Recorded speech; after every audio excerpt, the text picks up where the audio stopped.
Hi everyone, and welcome back to another edition of Friday Facts. Today we're going to be talking about housing for your pet rats.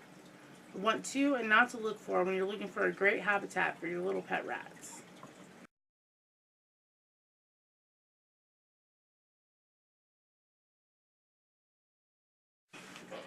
One of the biggest mistakes that pet rat owners make is to buy a fish tank to keep their pet rats in. You do not, I can't stress that enough, put your pet rats in a fish tank. It's just not good for them whatsoever.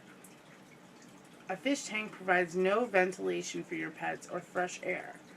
When your rats use the bathroom, there's an ammonia buildup from their urine, and a tank just does not allow sufficient ventilation for your pets.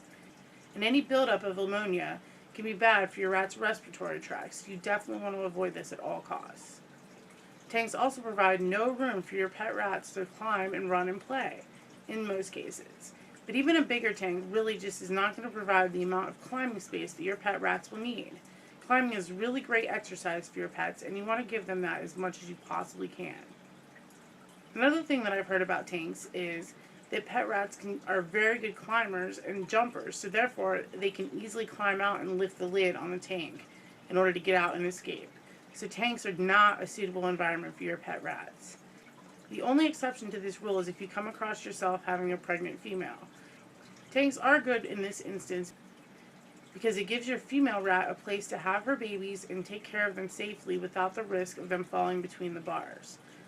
But you really shouldn't keep your pets in any kind of tank in any other situation. Tanks are no. Please avoid tanks at all costs.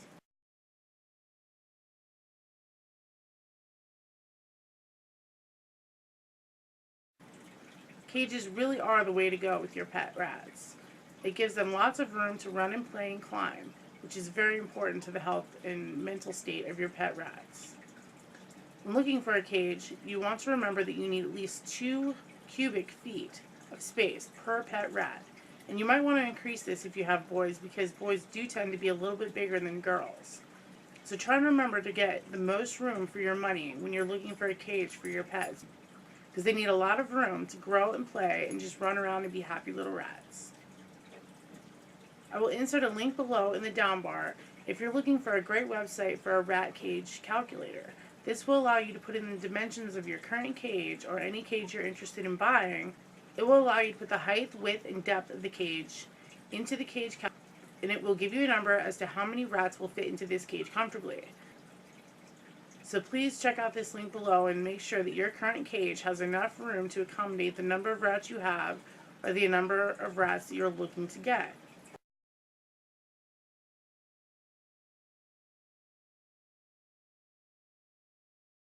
You also need to remember when looking for a cage to find one with the least amount of bar space between the bars. Just remember that girls are very good escape artists, so you want to keep the bar width close for them. Boys, you have a little bit more leeway because they're bigger, and they might not try so hard to escape, because we all know boys are a little bit lazy.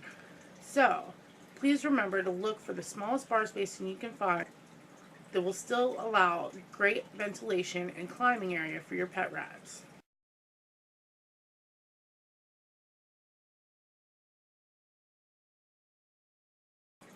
You also want to find a tall cage. This allows for more room for your rats to climb, which is great for their body and their muscles, which gives them great, happy, enrichment environments to live in. It's much better to have a taller cage than it is to have a short and wide cage.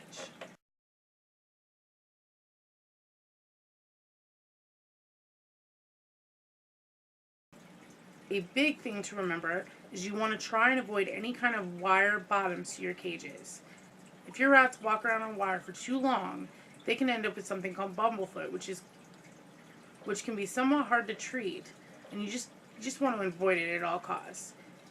If you have to settle for a cage that has a wire bottom, please try to find a plastic tray that will fit the bottom of the cage to block off access to the wires.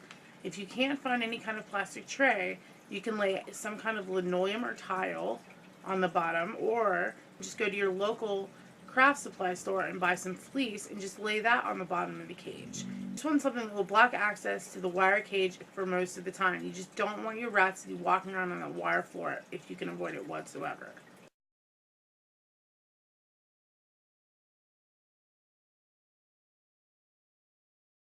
Something else you might want to remember is how easy is this cage going to be to clean. You might want to have something with doors that open up widely so you can get in there and just clean every little crack and crevice in the cage. It's important to keep your rats clean, so try to find a cage that works best for you as far as cleaning and easy access to your rats. You definitely want to be able to get in there and get to your rats too if there's any kind of an emergency. So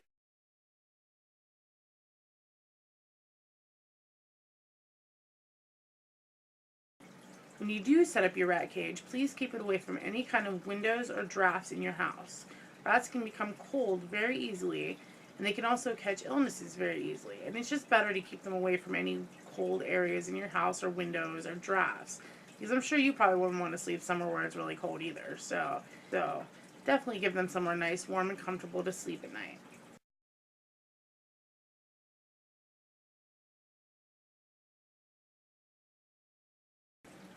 For cage recommendations, I recommend the Critter Nation. This cage gives your rats lots of room to run and play and explore, and it also allows for easy access cleaning. Both doors open completely wide so you can get in there and clean your cage and access your rats in case of an emergency. I realize that this cage is quite expensive, but I think it's a great investment if you think pet rats are the right pet for you, or if you're looking to update your current setup. I would definitely look into this cage because I really do think it's the best on the market.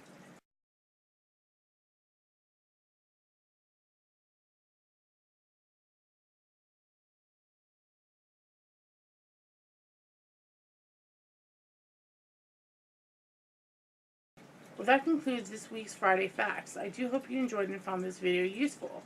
Stay tuned next week, and I will be having a video on what the best foods and treats are for your pet. So stay tuned for next week, and thanks for watching. Bye.